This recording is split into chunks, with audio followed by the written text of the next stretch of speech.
And we are live.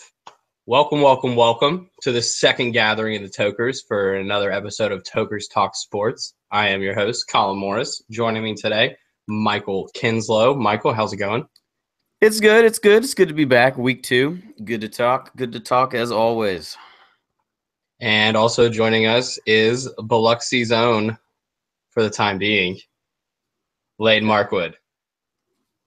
Pleasure to be here again, Colin, Michael. Week 2. Obviously coming off a disappointing Gamecocks loss, but Ravens, the 2-0 Broncos. Let's talk some sports, fellas. Let's do it. All right, we'll start off with our quick takes, run through the top headlines from the past couple of days in sports.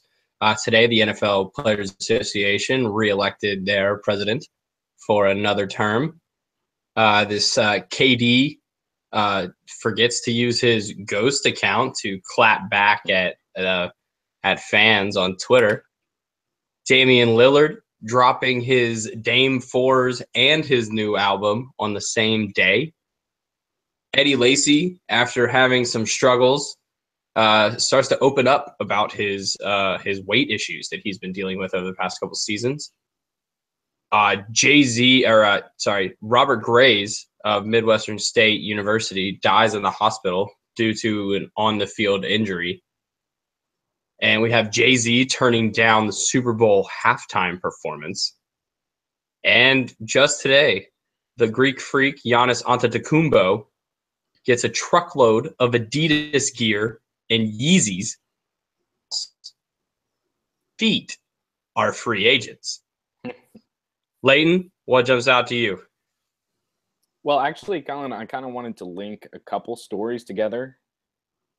The KD nonsense, and then Eddie Lacy opening up with ESPN's own Kevin Van Valkenburg for a story that just came out today.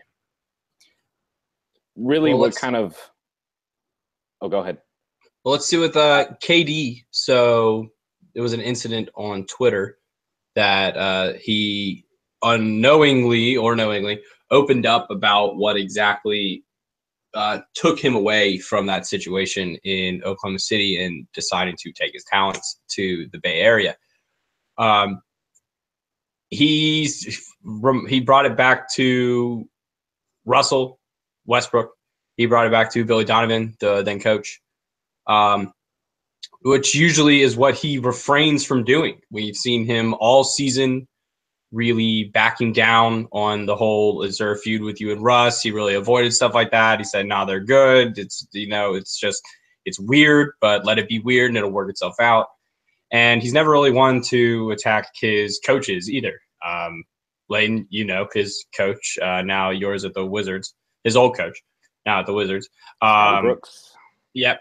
And so it's just weird of Kevin to clap back in this way. He's usually done a very good job of, kind of keeping it professional.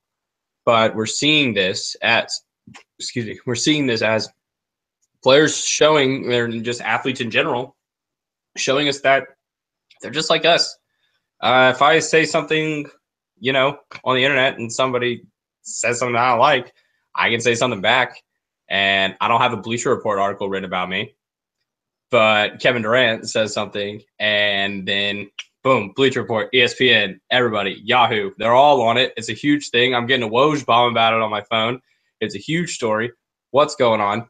And then you see this with Eddie Lacy, that everybody in the NFL knowing world knows that he has weight incentives in his contract.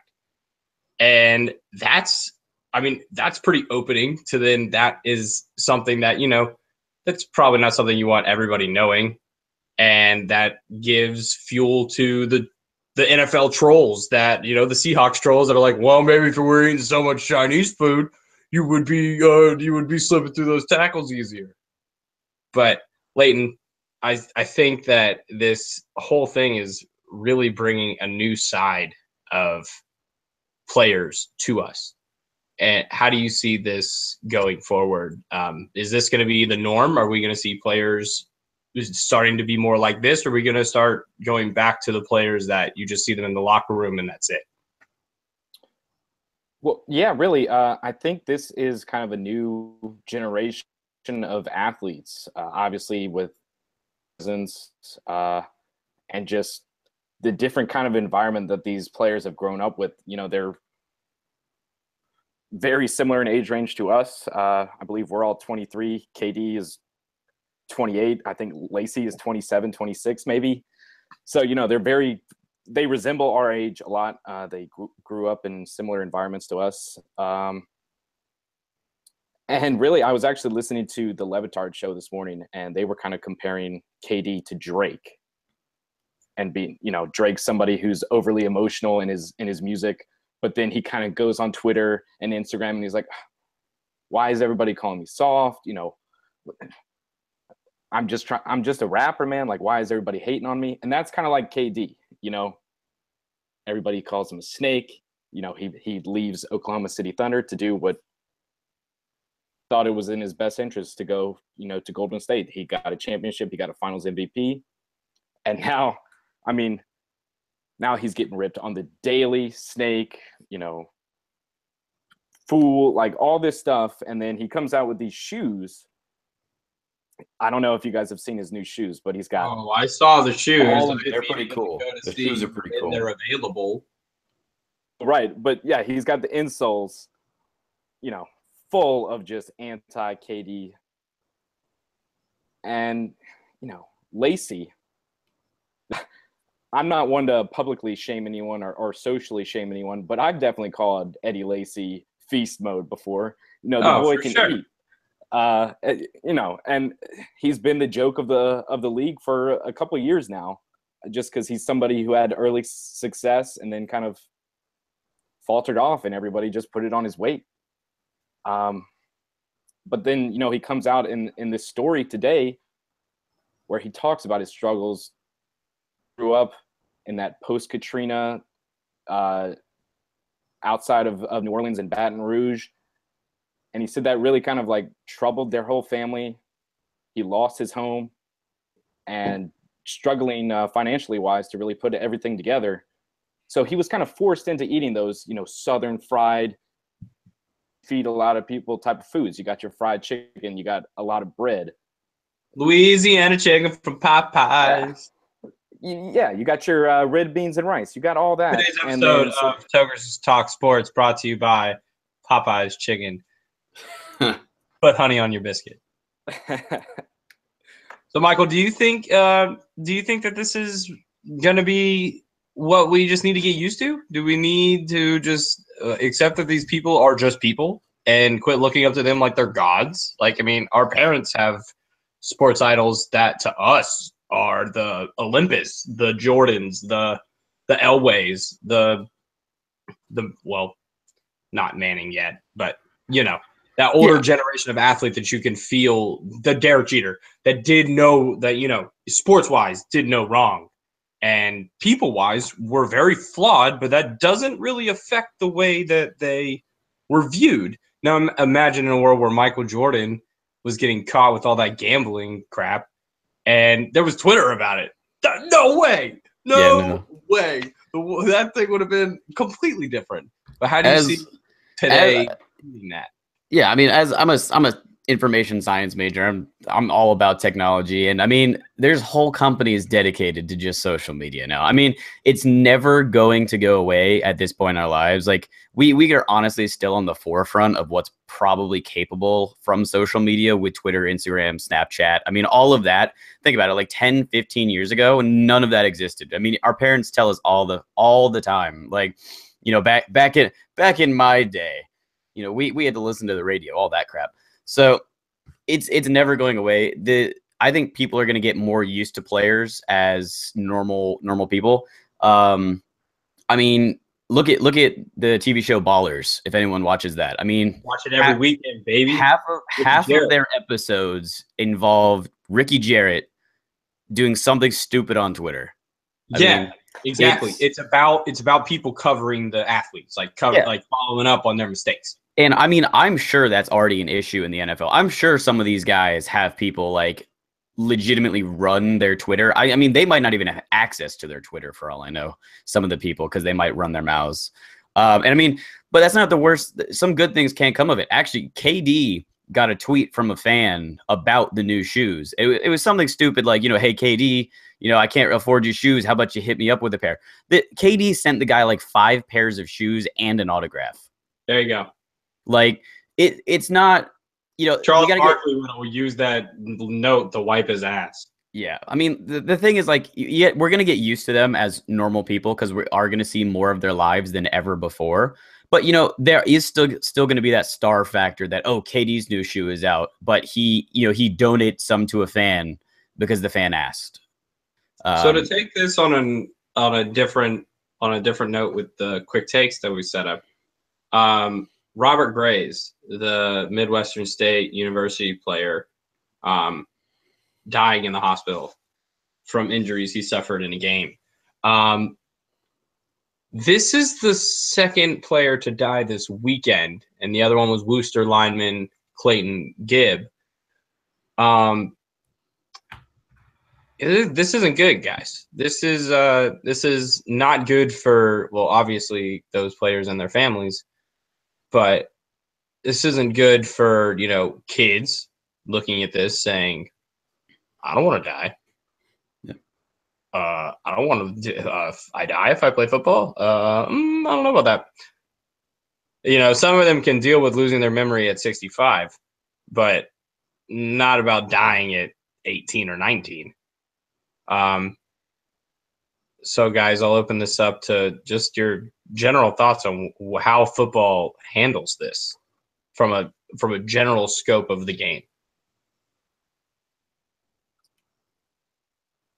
Well, in terms of how football handles this, unfortunately, because they're both of these deaths, and actually the Worcester death, it's still unsure if this is actually linked to actual play or whether there was something else going on. It's being looked into right now. But definitely Robert Grays.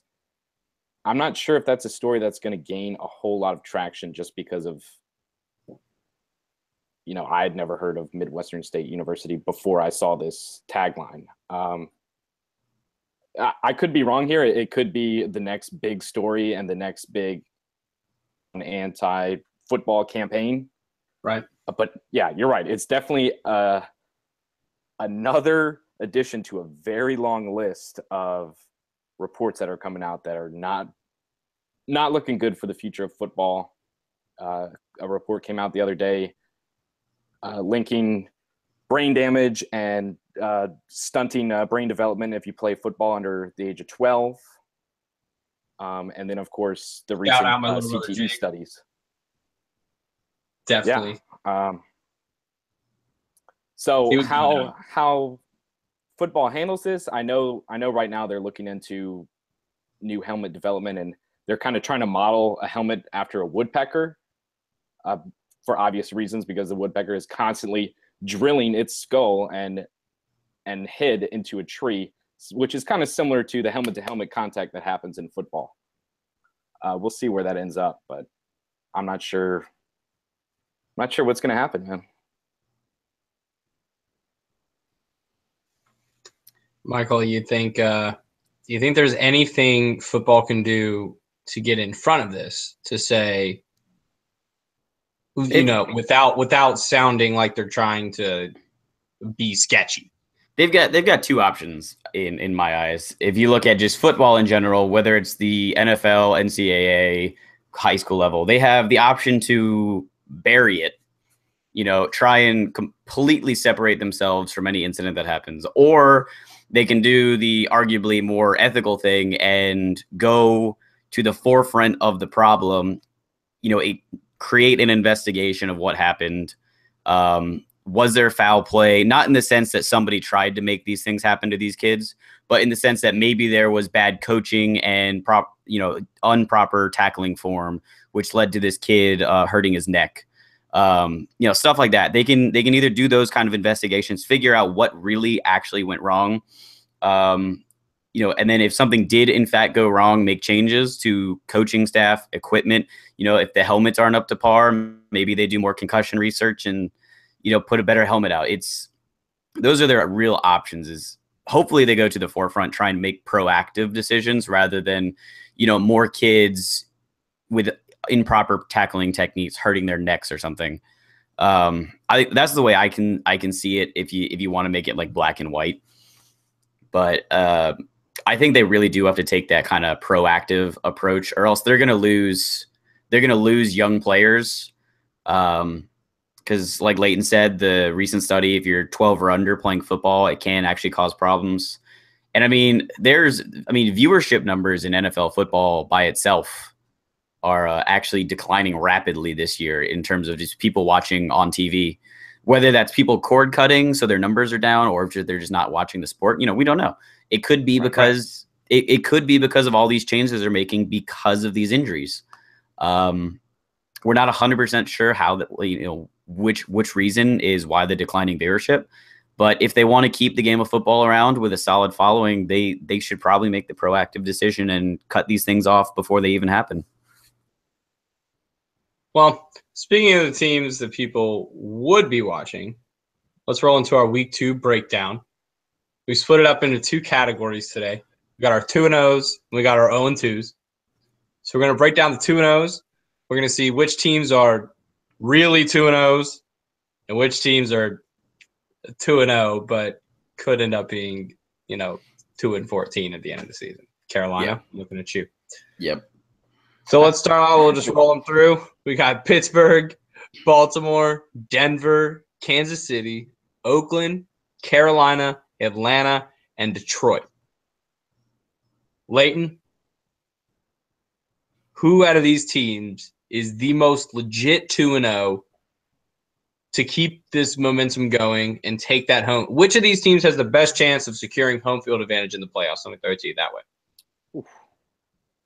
Well, there's out of those 8 teams, there's 4 teams that I really like right now. Both of them last week, and that's Denver, it's Kansas City, and then, of course, last year's NFC Championship, Atlanta Falcons.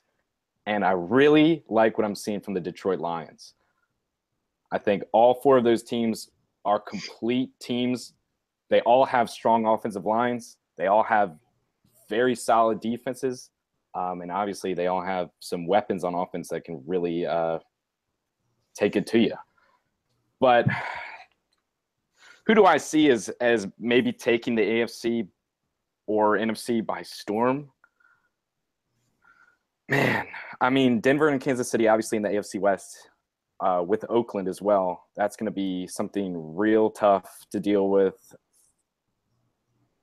What's the more likely scenario, that those teams beat each other up and only one of them makes it in, or 2 of them take out, go far, like 2 of them come out way up top? Michael, what do you got on that? You probably have the better AFC West wise. If I was going to answer the same question Layton did, I would put Baltimore at the easiest road to win the AFC. Because of what you said, Colin. I mean, you look at that list, there's 3 teams from the AFC West: Denver, Kansas City, Oakland. That's the best spread right there, guys. That's what you like to hear out of it. Right. But because of that factor, if a team has the legitimate talent, or a division has the legitimate talent to send 3 teams to the playoffs, 2 of those teams at least are going to get beat up a little bit and maybe not be going for that home field advantage. Most likely. If you had to pick one AFC West team to just come out in general, doesn't matter if it's the first. That's Kansas City. Coming from a Denver fan, Kansas City scares the crap out of me. They have the entire package. They have looked stupidly good. They destroyed the Patriots last week. We talked about that. They had a relatively close game with the Eagles this week, but they still put up 27 points in that game. Alex Smith, still pretty much perfect. No joke. And Philly isn't a joke. Carson Wentz looked good. Philly's rushing game's a little lackluster, and I think Kansas City's defense ate that up. Yeah, they're not trying to run the ball at all. LeGarrette Blount does not fit that offense. I mean, Carson Wentz in that game was 4 carries for 55 yards as the leading rusher.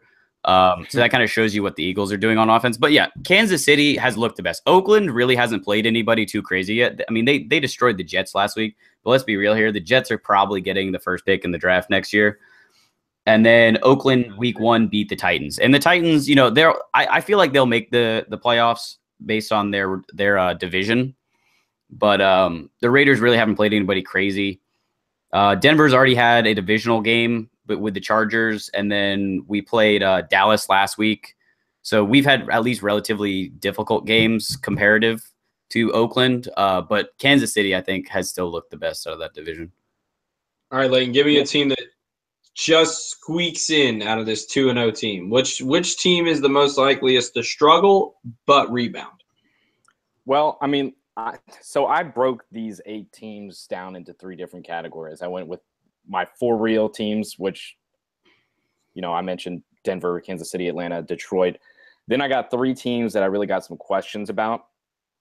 Oakland, because I'm not completely sold on that defense aside from Khalil Mack. Offense, obviously, put it in the books, man. They can put up points with the best of them. And then I also have Pittsburgh and Baltimore in that category. Pittsburgh I have because they can't seem to get Bell going.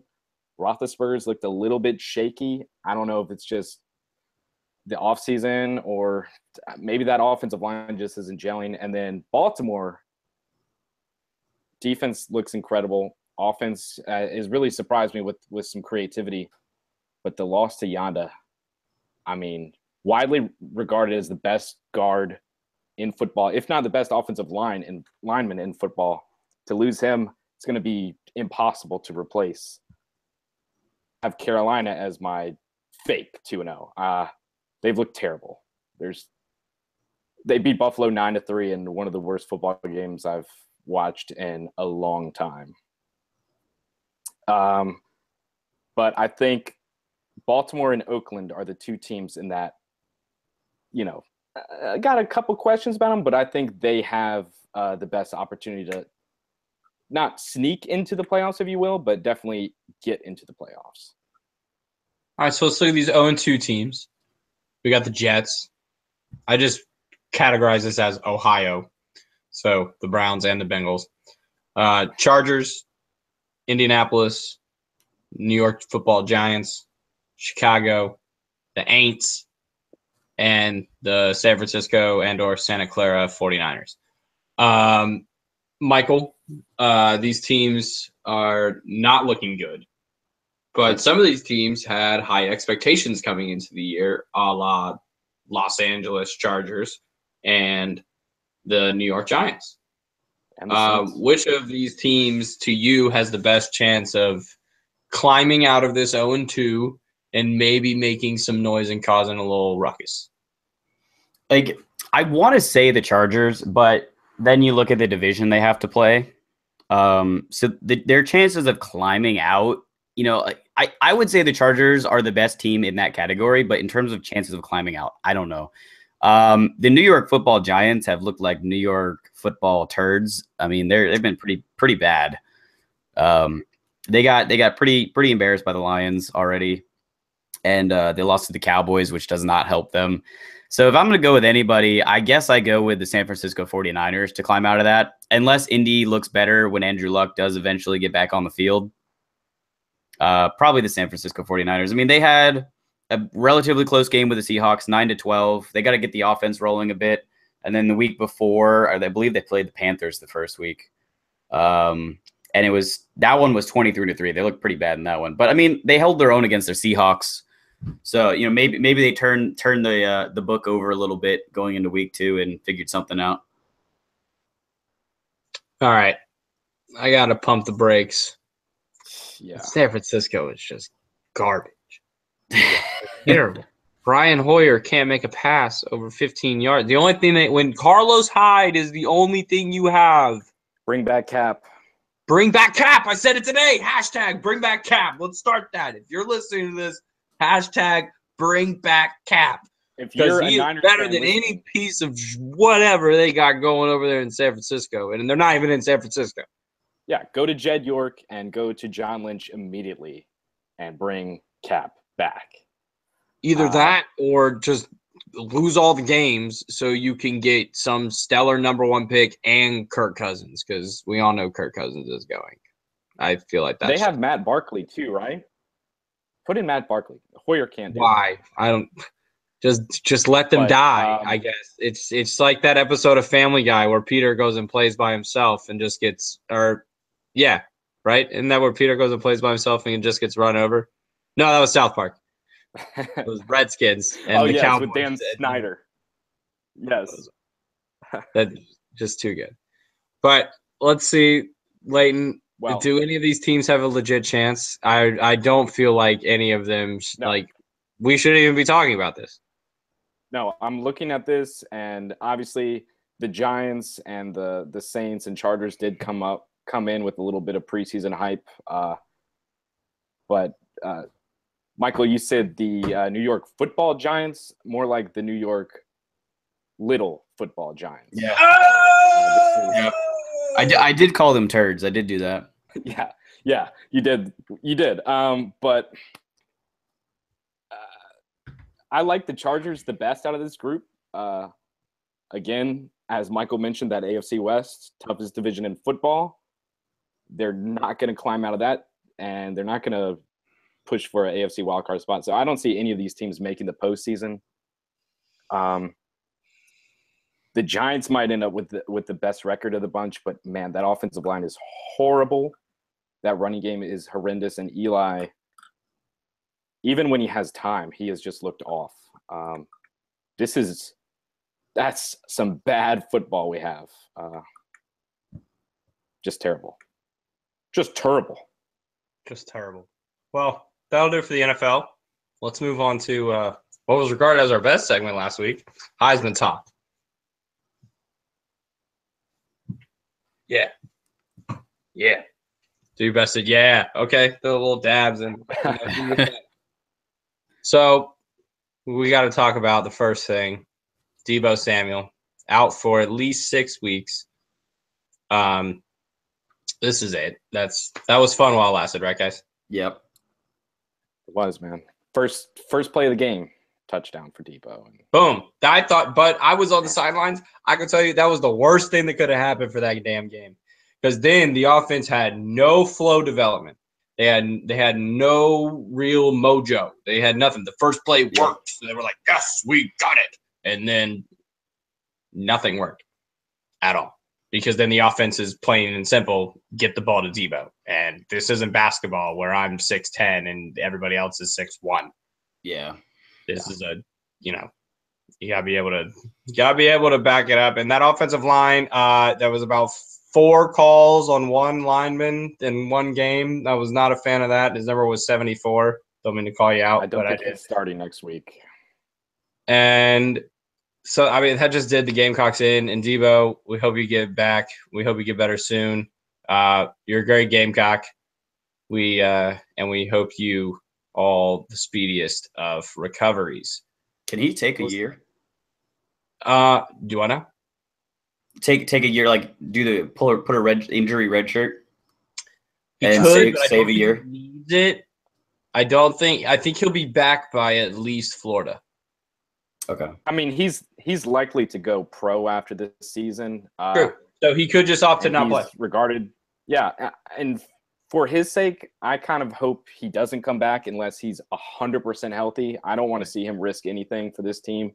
Yeah, because we don't need another Lattimore. Exactly, and he's regarded as probably the best slot receiver coming out, and definitely a top 5 receiver in this class. So yeah, Devo, best of luck to you. Only come back if you're ready. And guys, I thought he was gonna do it. I thought Lamar woke up on Saturday. I thought he ate his Wheaties. I thought he listened to his hype tape. I thought he probably watched College Game. He might have watched College Game Day and listened to everybody suck on him. Because it was about a 3-hour Lamar blowfest that was just unbelievable. And what did he do? Stunk it. Clemson walked up in there, and Clemson, a new verb to Clemson to come in and beat exactly who they're supposed to beat when they're supposed to beat them. Because it used to be the opposite. And now Clemson does Clemson things, and as much as it hurts me to say, Damn it, Dabo. Why are you so good? Why? Layton, why is he so good? Man, that defense is outstanding. It's probably better than last year's championship squad. We won't get over the 50. Oh, man. South Carolina versus Clemson is not going to be pretty this year. It's going to be terrible.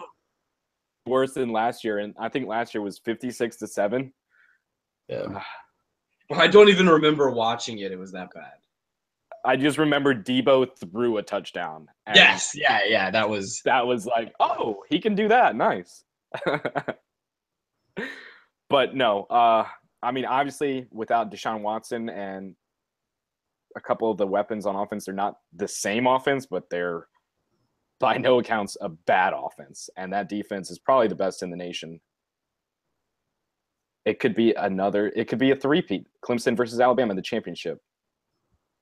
Might you see that as being the most likely scenario here, or is there another team that you think can throw a little wrench into this this almost Warriors-Cavs-like rivalry that's formed between these two teams of Alabama and Clemson? The only other team that's got a shot is Oklahoma. Yeah. They are the only other team that has a legitimate shot. And, I mean, I would have put Ohio State in that question, but their performance in last year's playoff was just terrible. And then Baker Mayfield went and took their pants down and pushed them over last week, or, in Ohio. So, it's all Oklahoma besides Clemson, Alabama. That's pretty much the only other team in the nation in that race right now. Speaking of Baker Mayfield, do we feel like his stock has elevated since the last time we spoke? Oh, absolutely. We talked about it last week. I said Lamar's biggest question mark was going to be the big defenses, when he plays Clemson, when he plays, I think he plays Notre Dame later in the year. I'm not 100% sure on that. But the bigger defenses. And it came out pretty much like expected for a lot of people that, he was going to do the exact same thing he did last year against Clemson and not do anything. Which pretty much puts Baker Mayfield in the front running position for the Heisman. And another player that is making some noise, and one who is looking to be the first running back taken off the board in next year's draft, is Penn State running back Saquon Barkley. Layton, this guy, he is what is he? He is lifting like 495. He's doing like 495 squats. And this is ridiculous. This isn't normal. This is hello combine. I'm gonna come in and tear you up. Yeah, this guy's gonna make it on Instagram. Not day one. And not only is he leading the number 4 team in the nation in rushing, he's also Penn State's top receiver. He's got 241 receiving yards and a couple TDs. And that's pretty impressive. Penn State, yeah. And he's done that on 11 catches. What? So, I mean, these are the greatest sweep passes of all time. He doesn't quite have the numbers to be up there with Baker Mayfield, but his stock is definitely on the rise. And as long as Penn State keeps winning and he keeps putting up those numbers on the ground and in the air, he's going to be there till the end. And that we're seeing a slight resurgence of the running back. We're seeing Leonard Fournette. We're seeing Dalvin Cook. We're seeing maybe Joe Mixon. Jury's still out. Now Kareem Hunt. And we're seeing players who come out that have been successful in college and just know that they can run the ball. All you can tell me is, I can run the ball. Let me run the ball. Give me the ball. I like guys like this. I want the Ravens to get a guy like this. I don't want to be in the 6th pick so we can get a guy like this, but I'd like a guy like this. Michael, do you think these running backs do you think can we just keep churning them out, or are they eventually going to just run dry? We might see, an influx of really good backs come in, and then we might see another downturn. What was it? Marshall Faulk always keeps track of when the last back was picked in the first round, and we had like 2 seasons in a row where no back was picked in the first round. Wasn't Monte Ball the first one taken in that one draft? Yeah, I think Monte Ball was. He's gone now, but all right, pour one out. RIP Wisconsin running backs. But I think we'll see a resurgence for a while. I'm not sure if it'll sustain because the NFL as of right now, I would still say is a pass happy. It's a passing league. We might see more of these running backs coming out of college who can catch the ball, be successful. I mean, we see teams like the Patriots utilizing backs like that all the time. Maybe the running back position, rather than having a resurgence, actually, kind of redevelops itself into this more pass catching back than this typical run it up the gut, type of back. And our the last pick that we have here in the Heisman picks, Layton, you threw in Sam Darnold with a question mark. What's with the question mark? Well, to me, I mean, entering the season, Sam Darnold was a Heisman favorite for a lot of people. Had a poor first game, and then to me, his stock is way down after this weekend against Texas. Texas does have a solid defense, but this is the same defense that gave up, 51 points to Maryland. And Sam Darnold threw a couple interceptions, didn't look overly sharp. I don't think it's Sam Darnold's year, and I don't think it's USC's year. But I do have a couple dark horses in mind for this season. All right, give me one. All right. So a dark horse who I think can legitimately win the trophy is going to be Mason Rudolph. Dang it, that was going to be mine. I mean, the guy is killing it. He's got 11 touchdowns in 3 games. 11,000 yards, and I mean, Oklahoma State, they can make some noise in the Big 12. They just got to keep winning. All you got to do is beat Oklahoma. All you got to do is beat Oklahoma. Yeah, Mason Rudolph goes and beats Baker Mayfield. Boom. That's it. It's looking like it.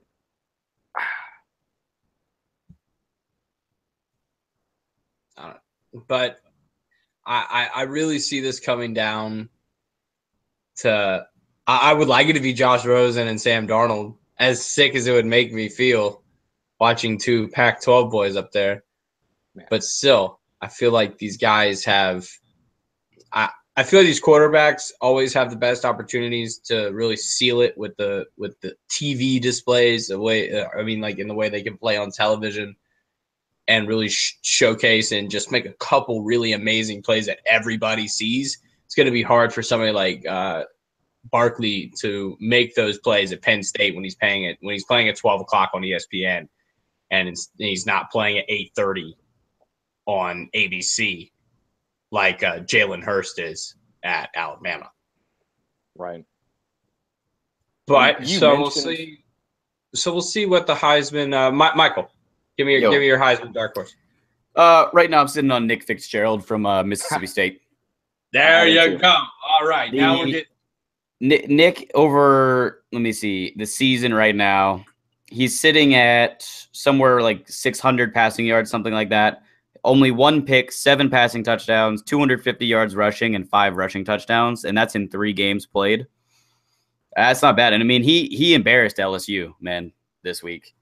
I don't think anybody expected Mississippi State to be in that game, let alone anywhere near winning that game, and they embarrassed LSU. I can't remember if the game was in Baton Rouge or not, but if it was, that just makes it even better for Nick Fitzgerald. It was in Starkville. Oh, it was in Starkville? Okay. But, I mean, that's still a solid performance. 37-7 against LSU, who is looking like, top 10 team in the nation. Yeah. He is had complete control of that game. Yeah, I mean, the dude scored 4 times that game, I believe. By himself. Yeah. So he is if we're doing dark horses, he's my dark horse for the Heisman watch. Awesome. Yeah, I like him a lot too. And Colin, you mentioned Rosen as a guy you'd like to see at the end. I really like the guy he just lost to. Man, Riley Ferguson at Memphis threw 6 touchdown passes and almost 400 yards against that UCLA defense. And got the win. Memphis is going to win the Heisman Trophy. Hear me out, man. All right, so they're 2-0. They're in the American Athletic Conference. Not a challenge by any means. They've got nobody down the schedule. This is a team that can run the table in that conference, win the conference. And if Riley Ferguson can put up numbers like that, man, in the conversation, do I see him as a legitimate contender? Probably not, but might make a couple Sports Center clips. Yeah, who's their test? Navy, I guess, is probably their best test coming up. Navy, Houston, SMU. Talk about Nick Fitzgerald. He's got Georgia and Auburn back-to-back weeks, and then a little That's team. to prove yourself, though, man. Winning one of those games is still more impressive to me than beating 3 of those teams in the American. Oh yeah, Riley's in the conversation if Memphis goes undefeated. There you go. I like that. All right, well, let's roll into the NBA. No real player, movement news to talk about. There's just gonna be a little fun segment. They released the new Nike jerseys. I'm very excited. I don't know about you guys, but I'm very excited. Nike has finally come and staked their claim on the best sports league in the country. And we have the statement. And the best league for unis. We have the statement jerseys out. And some of these are looking pretty amazing. And they actually gave a shit and took in information from people when trying to make these jerseys. So, Layton, give me your bottom 3 jerseys. Which ones are just get it out? Yeah, the majority of these I like, and some of them I really, really like. The 3 that I just can't even look at, and that garbage logo they've got. I don't know why they brought that out. Yeah, it is. Yeah, but what is this? Like the 90s, and computers are just coming out, and they got the terrible Apple logo. I don't know what's going on, but I hate that neon. I hate that neon. Oh, you do? Terrible. Dude, they're the Seahawks of the NFL now. Yeah, exactly. Yeah, the guy at Nike just went, oh, we have this color, and paste. Yeah, they look like the Seahawks with the old, shitty Matt Hasselbeck. The end of his career, Matt Hasselbeck. That's not a good Seahawks look. Yeah. And then the other team, Atlanta.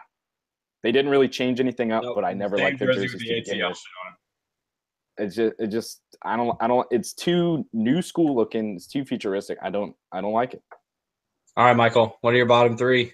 Bottom 3. We're looking through, and I first off really don't like the Dallas logo on that. It looks kind of funky, to be completely honest.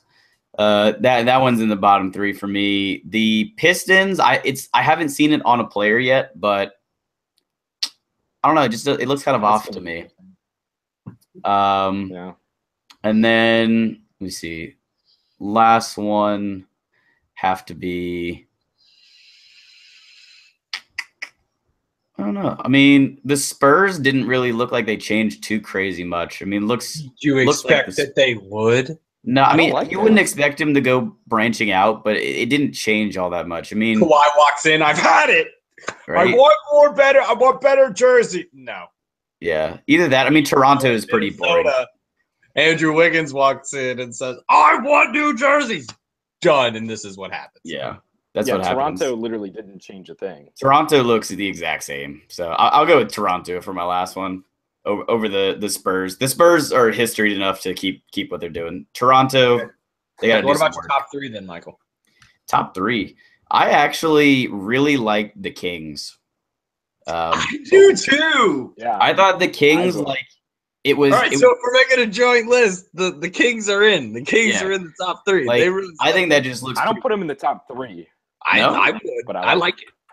I liked him in the top 3. I did like what the Sixers were doing, to be completely honest with you. I did like that. Yeah, definitely like those. That looks good to me. I want to see it on a player. This picture I'm looking at only has the jersey and the pants, but I think it looks pretty good. And then I'm not gonna lie, I do have to go with the Nuggets pulling out the yellow again in the statement jersey. I like it pretty a lot. Okay, so I'll drop my bottom 3. I'm definitely going to have to disagree with everything that the Jazz are trying to do. That yellow can go. They're not even the Jazz. I'm still mad about that. They still took the name from New Orleans. There's nothing jazzy about Utah. They should be like the Utah. I don't even know, something Christian related, something Mormon related. I don't know. Yeah, right. Utah Mountains. Definitely anything Raptors. Not buying it. I'm not about it. And honestly, that OKC jersey looks like trash. Yep. It is not fun. That orange just reminds me of Clemson orange. There's way too many colors going on in that OKC. Yeah, uniform. I'm not about it. Yeah, it's like There's the five regular light blue with the navy blue, and then the orange. Just meh. And then there's like a different Even color Paul in the George. collar. Yeah, Paul George doesn't even look happy to be wearing that jersey. Yeah, right he now. does not look like he wants to be wearing that uniform. Paul George doesn't care. Paul George, honey badger, literally doesn't care. But I'll be thinking my favorite ones, Pacers. I like the Pacers. That's my all-time favorite. I love the Pacers. I'm loving it. I'm loving that circle up. I'm loving that. It looks loving that thing. amazing. That's not my fave. So I'd have to go Pacers, and then I have to go Kings, and then you boys know what's coming. The Warriors jersey is sick. Love those. The town is everywhere in Oakland. Guyane's got a shirt of the town. I've got a hoodie that says the town. It's so great. It's everybody in the Bay is going to be rocking that, especially since they're leaving, and that's an Oakland thing. Our top three are very similar.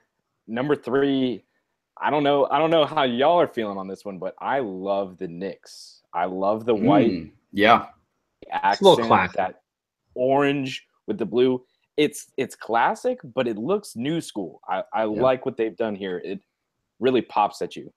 Who the hell is that in the picture? That's their first round pick, Frank. Is that Frank Nicatalia? Yeah, whatever. The Frenchman. The Frenchman. Number 2, I got your boys, Colin. I got the Warriors. I love that town. I love that tree. I don't know what the hell it means, but I like it. Number 1, Pacers. The ultimate throwback look. I just can't get enough of that uniform. When I get 2K, I'm going to be the Pacers, and I'm going to wear that uniform every single game. So are you guys going to get a Sindarius jersey? Oh, of course. Yeah, I don't know. I don't know if I can support the Clippers. I can support some areas, but I don't know about the Clippers. Then I would feel like one of those guys who was walking around with a clowny Texans jersey. Yeah, it's the exact same thing, just NBA versus that. So speaking of sin and being rookie, being a rookie, what do we think about this rookie class? Can they actually make an indention like this year, make their presence known? And also, this conversation can include Ben Simmons because he did not really play last season and he's eligible for Rookie of the Year. So I'm looking at Lonzo Ball. I'm really looking at, and I believe Dennis Smith Jr. went to the Mavericks. Yeah. Oh, yeah. That's huge. That kid can ball. If it wasn't for Lonzo Ball and De'Aaron Fox and Markelle Fultz, who I don't believe is a true point guard, I believe he's more Russell, and they actually have a ball distributor in Bill Simmons and Ben Simmons to give him the ball. Shout out Bill Simmons, starting point guard for the Sixers. But with Ben Simmons there, he can actually have somebody to give him the ball, so he doesn't have to play that ball dominant point role. But really, I love this class. Jason Tatum has the opportunity now to come in and be Rookie of the Year and legitimately Sixth Man of the Year. Yeah, he's going to come in for Gordon Hayward and just be boom, buckets. And it would not surprise me if this team eventually goes small and moves to put Al Jefferson Al Horford, right? They have Al Horford. Al Horford at center and let Tatum play the 4 and then roll Hayward, Marcus Smart, and Kyrie. So I think in that they would put Hayward at the 4. He did play a little bit of 4 with the Utah last year. Yeah, I just like Tatum's frame more to be able to grind and bust in the paint than Hayward, but I like Hayward's ability to get a shot off better than Tatum. But what do you think about these rookies, Layton, and what they can bring this year? Is this going to be a year where rookies have a major impact felt, more so on the court or more so off the court? Yeah, I think this is going to be a very good class, and I think there's a few names that are going to make legitimate impact this season. It's the year of the point guard, man.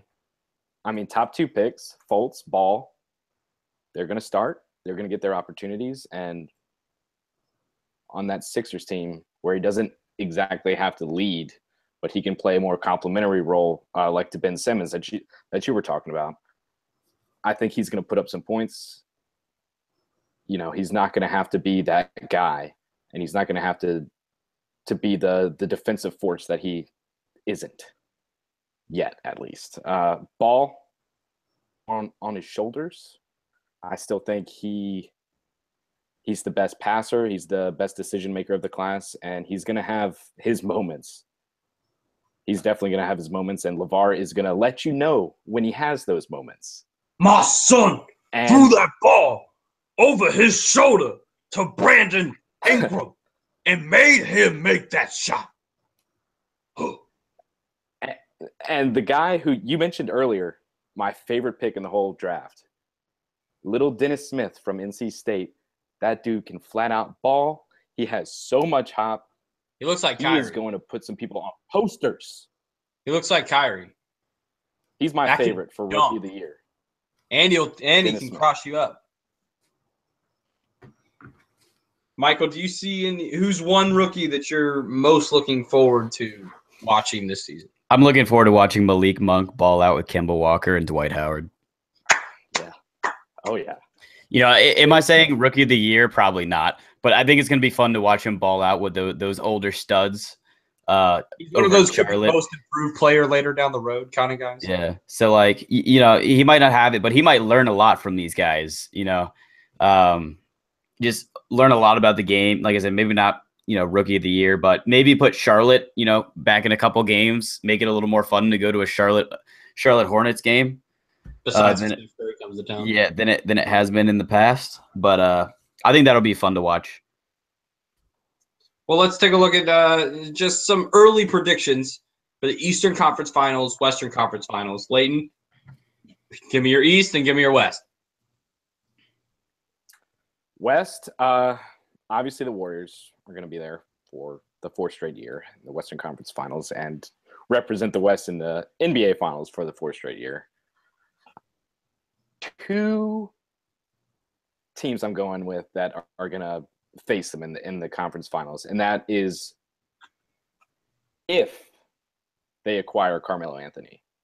If they acquire Carmelo Anthony, I'm saying it's Rockets versus Warriors. Yeah. If that doesn't happen, I'm going with the Thunder, man.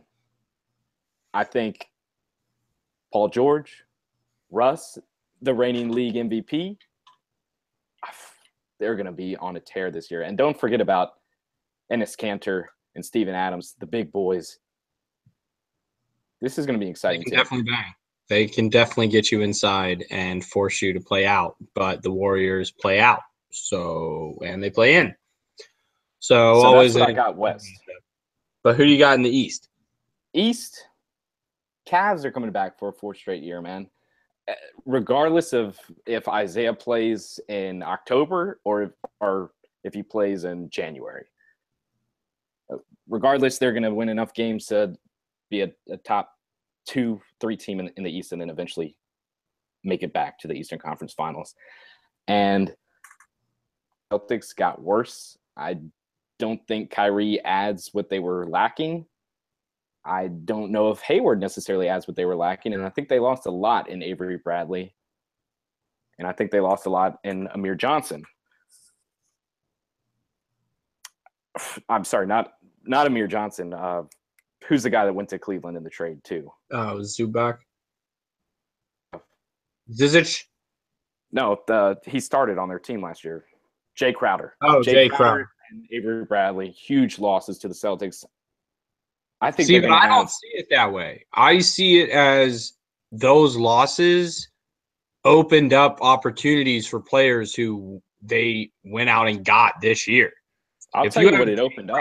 If you have Jay Crowder still in that team, that means Jaylen Brown's getting less minutes.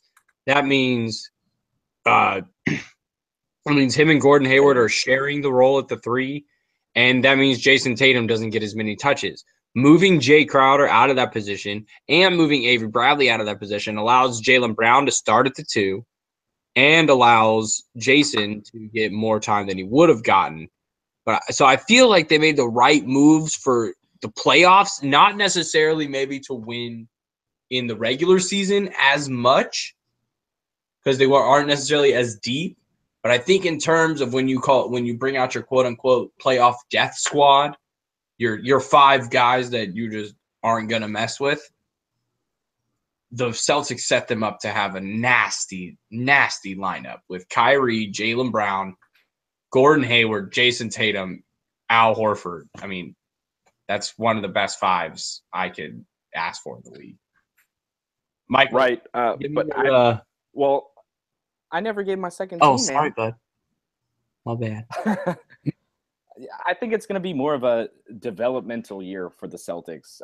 Obviously, they're still going to be a top 3 team in the East, but I think it opens the lane for the Wizards, who last year had the second best starting 5 in the NBA behind the Warriors in terms of plus minus, in terms of offensive rating. That starting 5 in Washington is the real deal. And then you talk about death lineup. How about a death lineup with John Wall, with Bradley Beal, with Otto Porter, with Markieff Morris playing the center, and then Kelly Oubre Jr. coming in at the 3 or 4, depending on where we want to put Porter. That's a squad that's really going to be a force, and they played really well together when they did that lineup. It was very infrequent, but that's my Eastern Conference Finals. Cavs, Wizards. The Wizards are going to put it together. All right, Michael. Western Conference Finals. Who you got? Western Finals. Safe bet is Warriors, OKC. I think that's safe bet. Rockets probably the 3rd choice.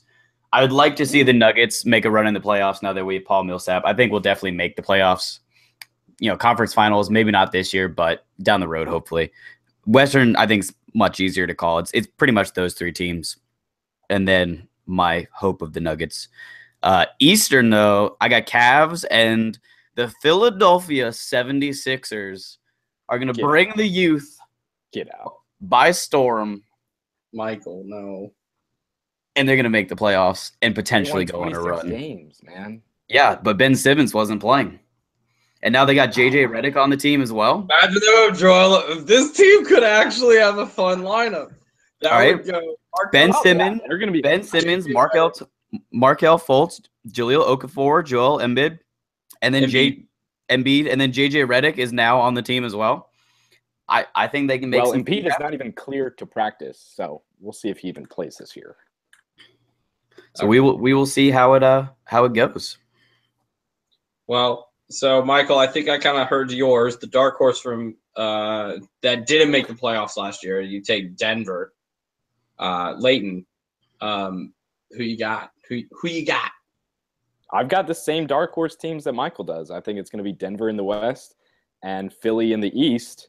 However, I don't see Philly being the Eastern Conference Finals. Dude, I'm pulling all the stuff on that one. But I'm surprised you agreed with me about the Thunder. I thought that was going to be an unpopular pick. I thought that's just in terms of safe bets. I still think that's a safe bet in the West is going to be OKC and then the Warriors. Well, I would definitely have to roll with talent, and that is in a little place called New Orleans. Yep.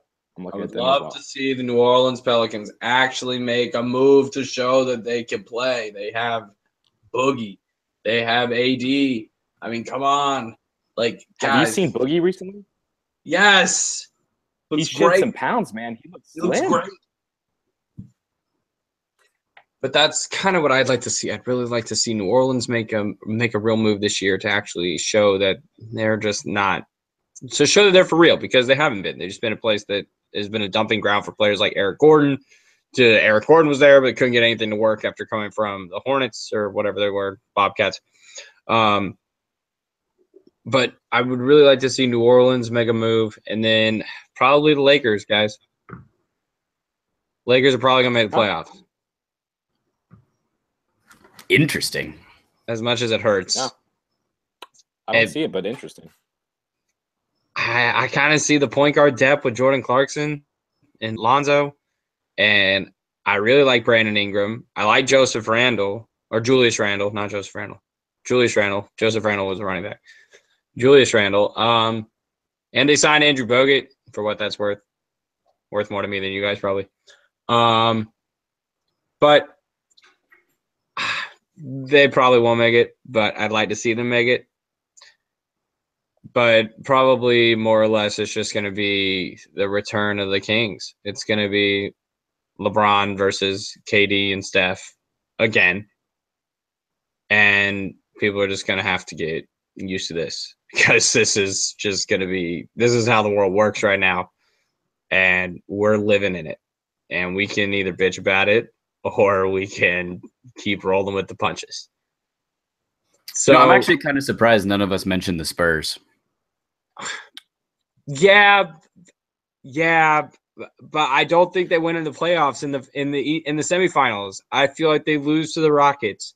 I feel like they lose to the Thunder, and I feel like they definitely lose to the Warriors. Yeah, another year of age for Tony Parker and Manu, and I'm still sick of don't watching like Tony Parker. Aldridge.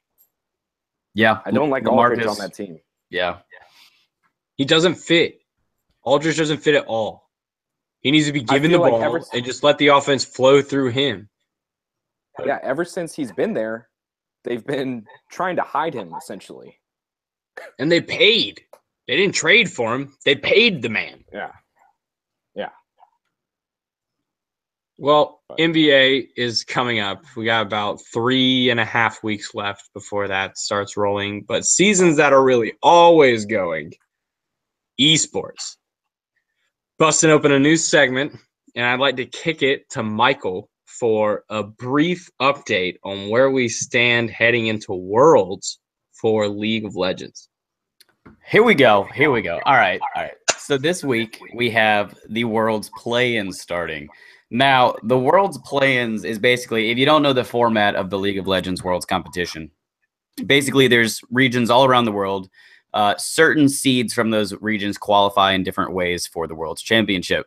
The third seed from some of these regions and then some of the smaller regions go to what's known as the play-in. And that's what's this weekend. Now, these teams are all grouped up in the play-in.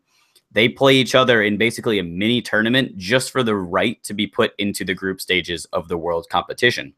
So that's going to be interesting to see. There's a couple teams in there. The main ones that are going to get out of the play-in most likely, North America's own Cloud9, my favorite team.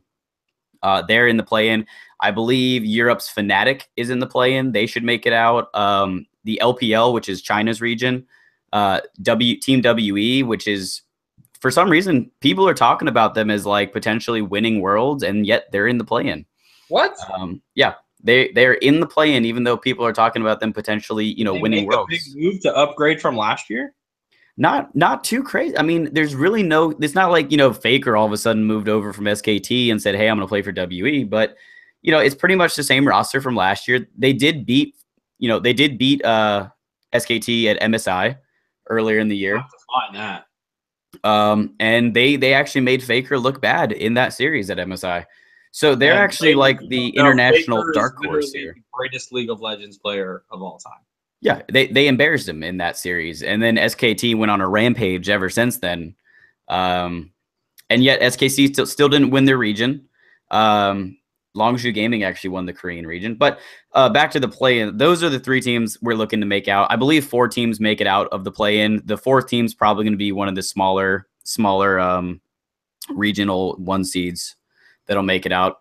Most of these guys, most people don't know too much about besides those 3 major regions. But then we go into the play-in, from the play-in to the group stage, which is a couple weeks later. So we'll talk more about the group stage when we get into those. But we got the play-ins this weekend, so look out for Cloud9, Fnatic, and Team WE to pretty much be steamrolling through. Although we could take a game or two from some of these wildcard regions. Cool. Well, then let's roll into something that is really under the radar right now, but I think is really going to come to the forefront over the next month, the next couple months, and especially starting in January when it kicks off. And that is the Overwatch League. This is the up-and-coming professional league run by Blizzard Entertainment, the makers of the game Overwatch. And different from, say, a League of Legends or a Counter-Strike type game. Overwatch League wants to make city-based teams its brand and how they get into new markets. So this is looking at 12 teams all across the world with $20 million buy-ins to get into this league. And we have 12 teams, 2 from LA, 1 in Boston, 1 in New York City, 1 in London, Miami, San Francisco, Dallas, Houston, Philadelphia, Shanghai, and Seoul. So that's pretty spread out. All of these games are going to be held. The first year is all the matches are going to take place in Los Angeles. And then hopefully seeing the games come to fruition and the league actually happen, these teams can then go and get stadium contracts from stadiums in their area. Michael, this is huge. This is what we as common sports fans and as esports fans are finally seeing these two worlds collide. Yeah, absolutely. We get to see what it would be like if esports and sports worked the same way. So do you think that it has the opportunity, like where is this at? Like, does this actually have a shot to really be the thing? I think it has a shot to at least be the front runner and take everything else to another level. Because, like you said, Colin, this is the first esports league, to my knowledge, that has city-based teams. Everything else is almost always based in California for a lot of these esports venues, because that's where team headquarters are located. Everything is run out of certain teams. You got Team TSM, Team C9 or C9, Dignitas. You got all these, name brand teams people recognize from CSGO and other esports. But we've never seen the Los Angeles so-and-so team for Overwatch or CSGO. It's never been that. So this is a whole new concept for esports, even though obviously regular sports, this is how it works. So this is going to be huge in terms of showing esports can work just like a regular sport would, location-wise. Also, by the way, just a quick throw in there, the logo is awesome with Tracer running across. It is. That logo is super sweet. I dig that. That logo's been out for a year. They announced it last year at BlizzCon with that really sweet video, and it had you can be this guy. There's going to be combines. They're going to try to find players and build up rosters. So I think it's cool. I think the whole thing's cool. It has to be huge. Yeah, and I think they are thinking it through the correct way. They're taking their time. They're making sure they have everything in place rather than just boom, launching this thing. And they have people like Robert Kraft. Robert Kraft is in on the Boston team. Yep. Kroenke family is in on one of the LA teams. And the San Francisco team is owned by the Kings co-owner who used to work for Apple. So, these are legitimate business people getting involved with video games for a lot of money, for $20 million. And there's actually some of the other teams are actually, so typical esports, they're owned by a team brand, C9 Immortals, so-and-so. A lot of these teams are actually owned by former NBA players, NFL players. I know for a fact Immortals is owned by an NBA player. I'm almost 100% sure by that. Yeah, and then the San Francisco team, NRG, took investment from Joe Montana. Yeah. So a lot of these teams are getting regular sports money in because players of regular sports, every time you hear this, there's huge air quotes going on. But it's a lot of these former players and even current players see the value and see that these are competitive leagues that they can buy into and, make money as an owner in this league. I think they're going about it the right way. I really hope it's successful. I know for a fact I'll be watching when it gets kicked off. For sure. All thing. So I think they're doing a great job in terms of setting this whole thing up. And even if it's not, the end all greatest esports league ever, I think it's moving all esports in the correct direction. Layton, does all of this sound crazy, or does any of this actually make sense to you? Well, let me preface it by saying an esports player, I am not. an esports viewer. I am not. And I don't plan on being either. It's just not my lane. But if I am an investor, opposite this, because frankly, yeah, like you're looking at some of these names that you're throwing out: Robert Kraft, Stan Kroenke, Andy Miller, whoever you're talking about owning the Immortals. You know, these players. Obviously, they saw the value in it, and they're at a have to take too much risk by investing because the buy-in is low for what it can be. So I think if you're looking to invest in something, you need to go out and you need to do it now because eventually that buy-in is going to be crazy high and you're going to be priced out of it. So yeah, if I had $20 million hanging around, fuck yeah, I'm investing in esports. Awesome. Well, I think this also, I think a way that Overwatch has a chance, unlike most games like League of Legends, where there's a really high level of like almost knowledge, like it's just a lot to just drop somebody into a League of Legends game. It's a high skill cap game in terms of learning it and being successful in the game, and just to be able to watch it and understand what's going on.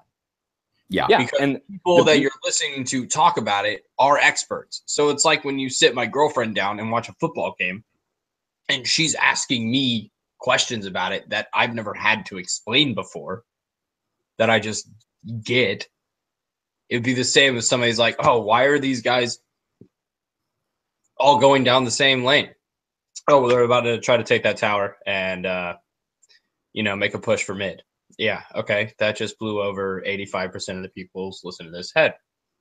But I think what Overwatch has a chance to do is to bring it into the household, because Overwatch is a little more in terms of media capable of attacking you from multiple platforms. Michael, they have the great Pixar-style animation videos that come out. Oh, absolutely. Those things are fantastic. The animated shorts they're some of the best content that Blizzard puts out. And tell me that you wouldn't watch a 30-minute a week show about Overwatch. Oh, if they could pull a show and actually make, some sort of, I guess it technically wouldn't be an anime because it's not Japanese, right, but some sort of show, even if it was on like Cartoon Network or Adult Swim or something like that. Style like Avatar, last era. They would definitely have a viewership. I mean, it would have enough people watching. Put in the league, you have the way to sell the league through that to the kids who may not be playing the game, but they're watching the show, and then they're playing the game, and now they're like, oh, now I can watch the game. And it just seems like they're really setting themselves up, and especially for a game that's barely, not even 2 years old yet. It's only a year and a half old. To be making it has a lot of growth room. Yeah, there's nowhere to go but up. And I think that is it's just fascinating that we're in a place where video games are demanding this attention and have as much viewership as they do.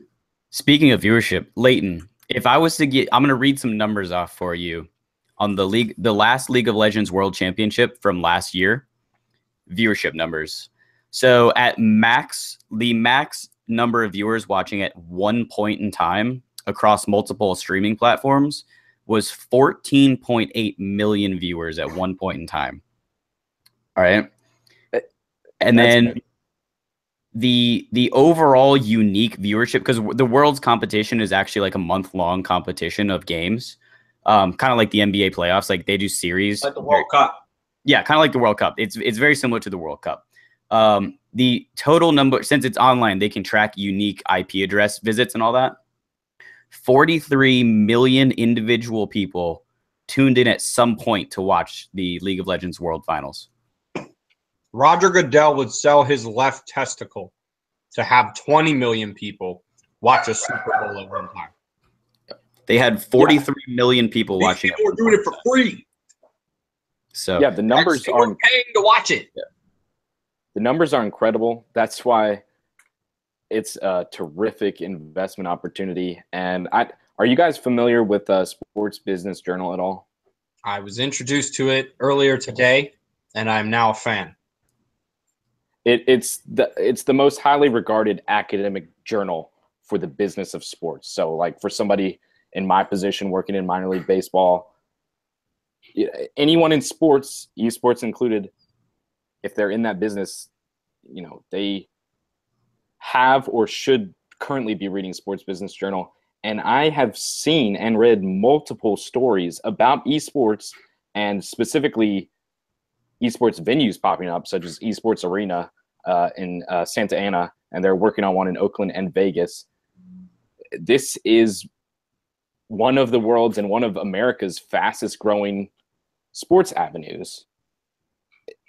Yeah, That the numbers that you gave me, it's incredible. Yeah. And then the beauty of it is that you don't need to be 6'4", 250 and run a 4.3.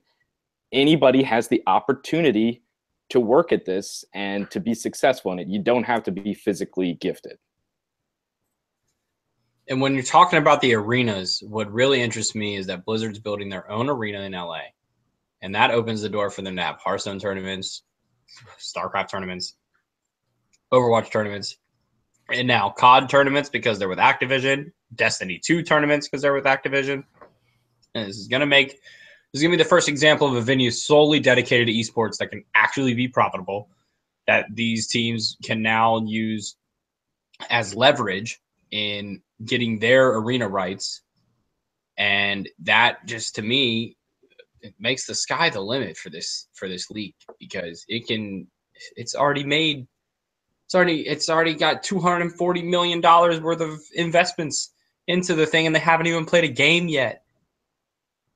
Like, come on. And these kids are going to get contracts. These kids are going to get contracts for $50,000 a year minimum,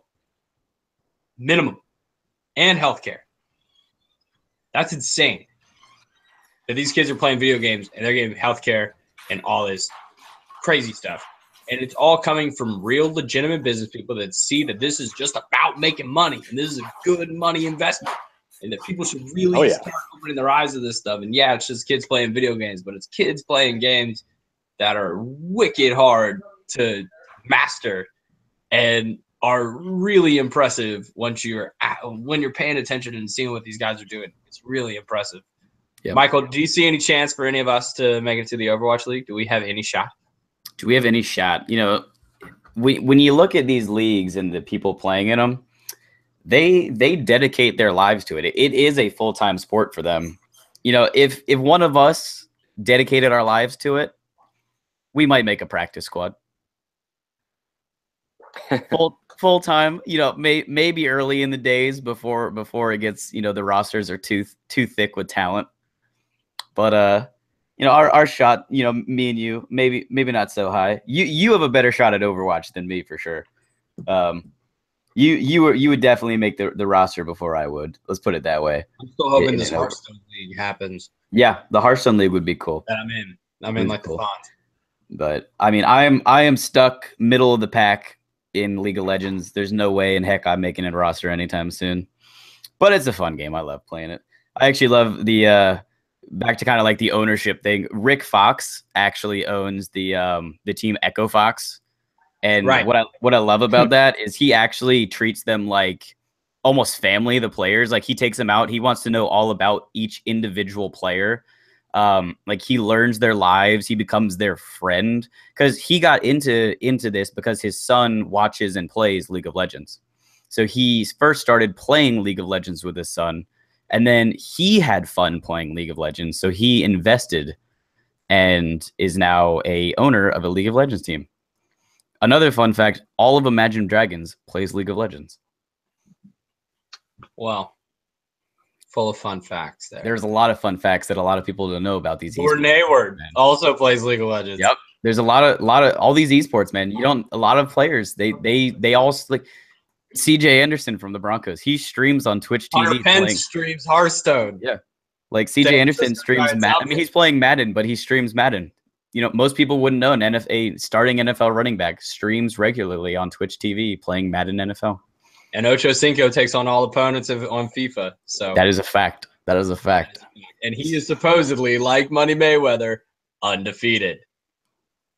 And guys, that will do it for this second episode of Toger's Talk Sports. It's always a pleasure getting together with you, gentlemen. Layton, where can the lovely people at home find you? Yeah, you can find me on Twitter at LaytonMarkwood. But man, I just want to say a couple things. First of all, it was wonderful to talk some NBA, man. I have missed it. It's only a month away. I'm so excited for this season, man. And Biloxi Shuckers, number 2 in the standings, number 1 in your heart. Shuck, yeah, mother shuckers. Michael, how about you, bud? You can find me on all of that social media crap at Chunky Taco, capital C, capital T. And then my closing remarks. We're talking about hockey next week, man. Preseason is officially, let's do it, man. Preseason is officially underway. I'm ready to talk about some hockey. It is getting to that time as well, just like the NBA. So we got to get that on the schedule. And you can find me at _C on Twitter, and you can follow this podcast account at Tokers Talk Pod on Twitter and SoundCloud. And this is us signing off, and we'll see you next week. Deuces. See.